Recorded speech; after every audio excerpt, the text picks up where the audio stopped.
It's the Keys to Confidence podcast with Dr. Jonathan Keys and Shauna Mackenzie. Look good, feel good, and unlock your inner confidence. Now here's Dr. Keys and Shauna.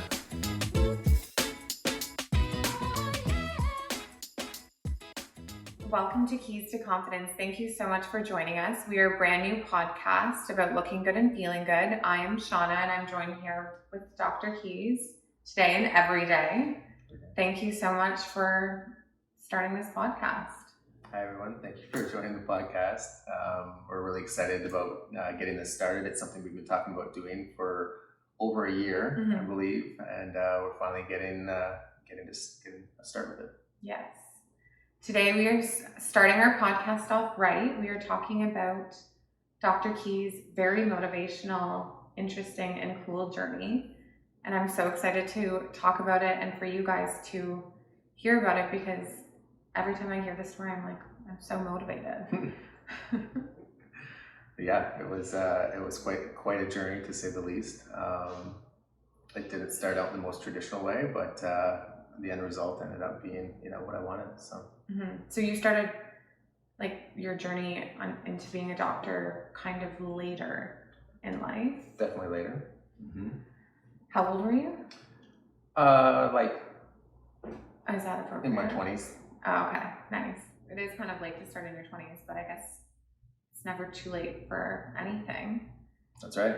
So you did your undergrad at Western, and then you went to school in the Caribbean, which is quite interesting. I did, yeah. It was not the most traditional path again, but I originally applied to med school in Canada and I got waitlisted, and because I was already behind in my schooling, I decided to leave the country and go to school down there. I went to the States for residency. I did 2 years on a Caribbean island, and I did 2 years in the United States doing my clinical rotations for med school, and then I did 3 years of residency in Michigan at Michigan State University.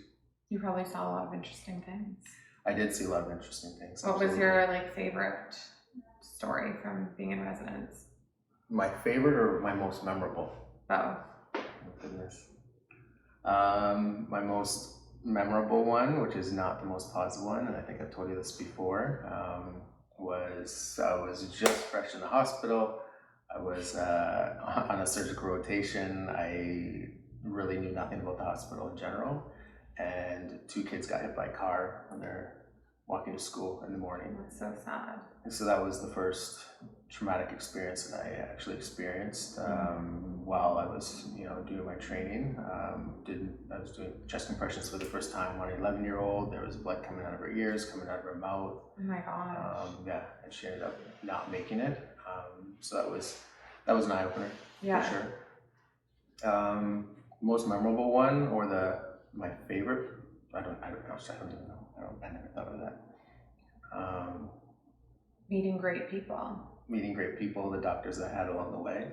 I had a lot of good mentors that helped me, and probably the time I spent doing cosmetics was, my most enjoyable, and what brought me to here, to what I'm doing today.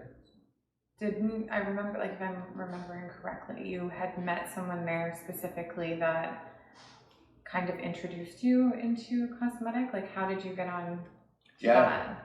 No, I just had an interest in it on my own. Just watching videos and everything that everyone's doing these days on social media, and I just thought the industry was quite interesting in general, and there was a very large cosmetic practice in the area, and I just asked them if I could come and spend some time there, and they welcomed me with open arms and allowed me to do everything and hands-on procedures every day for a month straight. And that's where I learned, that this is what I wanted to do. It's kind of funny, from you coming from a farm to now working in cosmetics. Yeah, I grew up on a farm, absolutely, about an hour north of London, near Bayfield. So this is complete opposite of what I grew up doing. So why did you decide to come to London? London's the closest. It's the closest city to where I grew up. So my family's an hour away, and I wanted to be close to them because I'm very close to my family. And this is where I ended up for that reason. Nice. And cosmetic, are you still passionate about it? Do you enjoy coming to work every day? I love it. Yeah. It's the best part of my day. Absolutely. I do other things in medicine, and this is this is what I enjoy the most. It doesn't feel like work. We'll stay here till 9 o'clock at night, and the time just flies by, and we both just feel good at the end of the day. 5 hours. We could do another 5 hours. Just keep on going. So yeah, I love the industry, and I love this work. Is there like a specific treatment that you like the most, or like doing the most? I think fillers is probably the most enjoyable. More specifically, I think noses and lips, because you see the most dramatic results right away and make the biggest difference, and usually the patients are the most excited after those procedures. Dr. Keys actually did my nose, and that's something I've always been so self-conscious about growing up, is the little hump in my nose, and he filled that, and I couldn't be more happy. Yeah, I think that's the one that makes the biggest difference. Yeah. Like, everyone's got lips, and we just accentuate them a little bit, but noses, that can be really affect people's confidence overall. It's something that that's all they see when they look in the mirror, and making little tweaks to that area of the face can actually be life-changing for some people. So yeah, I love doing noses, probably the most. Yeah. Are you happy that you did like all of your training where you did and then came over here? Do you feel like you learned a lot? Yeah. So I did residency at Michigan State. It was 3 years versus 2 years here. And after talking to friends that did residency here, it sounded like ours was much more intense. So I feel like I learned a lot. It was very hospital oriented, so we have a lot of inpatient experience. And then, obviously did the outpatient rotations as well. So yeah, it was good. Was there like a favorite hospital you worked at? A favorite hospital, probably where I did residency was my favorite one, which is good. I spent the most time there. It was 3 years, like I was saying, but I spent a lot of time in Brooklyn. So I lived in New York City for 9 months as part of my med school. It was in a rough part of Brooklyn. Apparently, it was one of the roughest parts in the entire country. And you lived there, or just worked there? I lived in the nice part of Brooklyn and took the subway. So that was always interesting, getting on the subway and hoping you're going to make it to the hospital. People safely. watching probably would have been so fun. People watching was quite fun. Yeah. It was an older hospital, but that's where you saw the most. There was more poverty there, so. Yeah, you saw it all there. People waiting too long to come in for medical care because either they couldn't afford it or whatever the reasons were. So I saw some pretty intense things in the hospital. What drives you to be where you are every single day? Like, you are crazy. You work 16-hour days most days. Yeah, I'm not so sure why I'm as driven as I am. It's something I've always been like that, I guess, with different aspects of my life. No matter what it is, I've always tried to be the best at what I do. So, when I converted over from playing sports and focusing on sports to medicine, I just put everything into it like I did with everything else. So I think, just my interest in the human body, anatomy, physiology is what drives me the most. Every morning. Every day. So you're waking up, working out, you don't eat all day, and you're just seeing patients from 9 to 9 pretty much. Pretty much, yeah. What do you like to do for fun? Outside of work, I feel like all that extra spare time that I have. Yeah. Well, I used to play a lot of hockey. I don't as much anymore, and I would like to get back into it. But when I'm not working, it's usually working out. And then it's just typically I like just going out for dinner with friends and going to a patio and having a nice dinner. It's typically what I do, and then spend a lot of time with my family because we're quite close. So. And every other weekend you have someone very special in your life. I do. I have a 12-year-old daughter who's the love of my life, my everything. And she was like there for you for your whole during your whole journey. She was born during my second semester of med school. on an island in St. Martin. So I was in class, physiology. I remember it clearly, and I got the phone call to go over to St. Martin where she was born. And did you have to take a little plane? A little hopper plane, yep, a little, I don't know, 16-seater or something. And wow. Got over there in time and saw the delivery and spent some time over there. And then she took her first flight back to the island when she was 2 days old, I think. Aw, so tiny. So tiny. 9.5 pounds tiny, you know. Oh, she was a big baby. She was a big baby. Yeah. She's so cute. She's so cute. She's my dog. Yeah. Even though you work like 16 hours, we are now incorporating a podcast into your life. Mm-hmm. What are some of the things that you're excited to talk about? Yeah, well, because we have so much extra time and spare time, I thought it'd be a great idea to start one. Yeah. Right? So why not? Yeah, why not? Yeah, I think just in cosmetics in general, I think, you know, we both have the same vision. I think we feel like we have something to say and voices to be heard. But you know, just talking about Botox and fillers and I think bringing some honesty to the industry, and you know, which is what we try to do every day, and talk about what works, what doesn't work, you know, what we would recommend. I think those are the main points that you know, that I want to bring to this, but also bringing in, you know, more mindset too, and goal-oriented vision as well. Just educating people, helping people. Absolutely. It's so amazing, like especially up here with cosmetics, just how instant you can change someone's life, really. Something that they've been so insecure about for so long, and they come in here and they meet with you and they leave and they are so happy. Yeah, that's another part that I love about this industry is people generally come in and they're happy and they leave happier, right? You can deal with the positive people and have good conversation and positive conversation, and you know, just seeing the smiles after is also a part of the job that I love the most. Yeah, I love like just meeting new people, hearing their stories, and leaving like we've met so many people that we will probably know for years to come. Yeah. Shauna's a talker, so she loves asking questions. Yeah. She pulls it out of everyone. I'm the question queen. She's the question queen. I love asking questions. Yeah, part of our chemistry is like just how easy typically we can talk. Yeah. At the end of our day, sometimes we'll sit for an hour or two and we'll just talk about life and everything and anything under the random stuff. So yeah, absolutely. Is there anything? What time are we at? Probably about 12 minutes. 12 minutes? Which isn't bad. Yeah, I think that's good. So I would start moving into the clothes now. Do you think there's anything else? No, I think you've covered the history and then why you're doing the podcast. Can I ask him like a couple more random questions? We didn't really go through like my path too much. No, we didn't. Well, you know. So why don't you say that? Say, you know, we talked a little bit about how you got here, but it was quite a journey. Okay. Tell us, but I know we jump back and forth all the time. Like I'm just going all over the place all the time, but we did talk a little bit about your journey, but not too much. I feel like you should expand on it.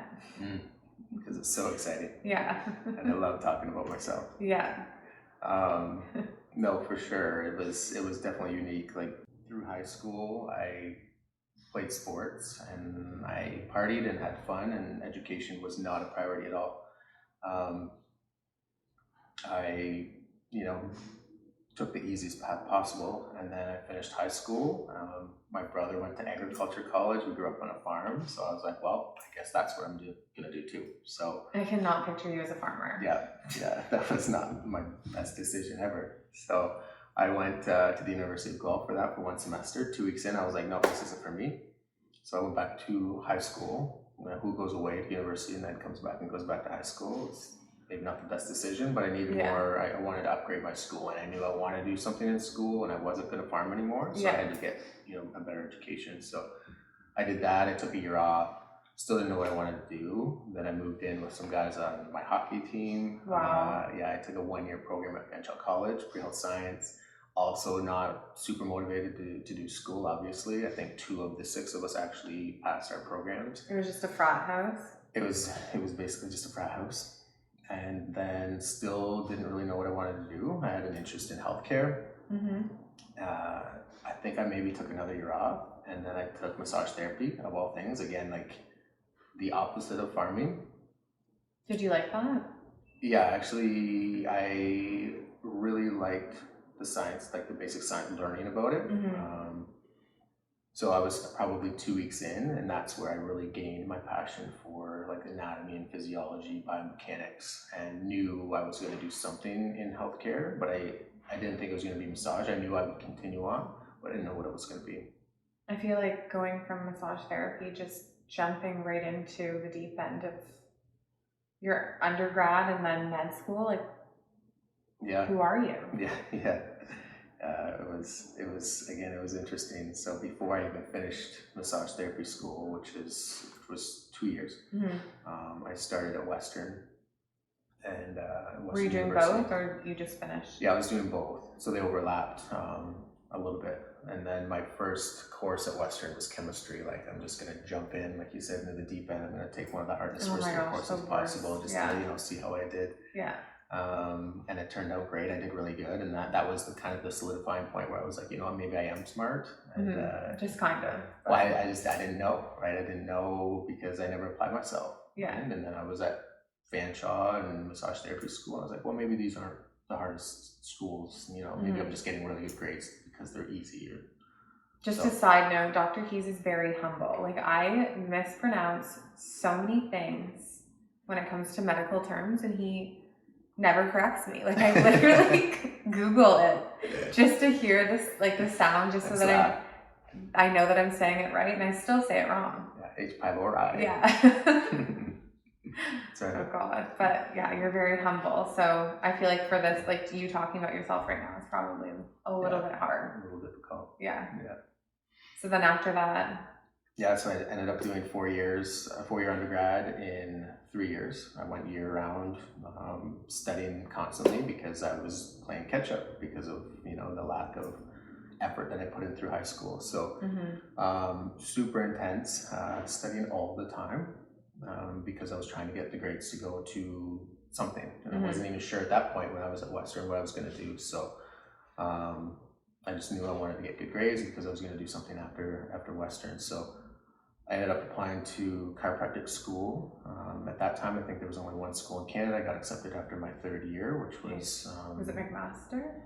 No, it's, I think CCMC, Canadian Memorial Chiropractic College, CMCC, something like that. Yeah, it was in Toronto. Got in after 3 years, which again was, you know, I was quite surprised. Right. And I had to decide, was I going to take that position or turn it down and go back for my 4th year and take a longer journey to medicine? Cracking bones is fun. Cracking bones is fun. I did do a little massage therapy while I was doing my undergrad as well, and I worked with a chiropractor, and that's when I realized that wasn't what I wanted to do forever. It wasn't quite fulfilling enough for me, and I wanted to be able to do more and offer more, and you know, I guess, you know, there's not a whole lot else you can do outside of like being a doctor to help people. So that ended up being my focus, my main goal. So half the time you're doing family medicine, half the time you're doing cosmetic, and now we're adding in to the mix of a podcast. That's right. Are you excited? I am excited. Yeah, it's like we were saying, we've been talking about this forever, and it was more of a joke in the beginning, but then, you know, because we would sit for 4 hours and talk. And we're like, why aren't we recording? We should be recording this conversation. And you're like, I would listen to that conversation. Yeah. And now here we are. So thank you for joining us. Hopefully you get some enjoyment out of it, some education as well. Yeah, thank you so much for being here and joining us for our first Keys to Confidence podcast.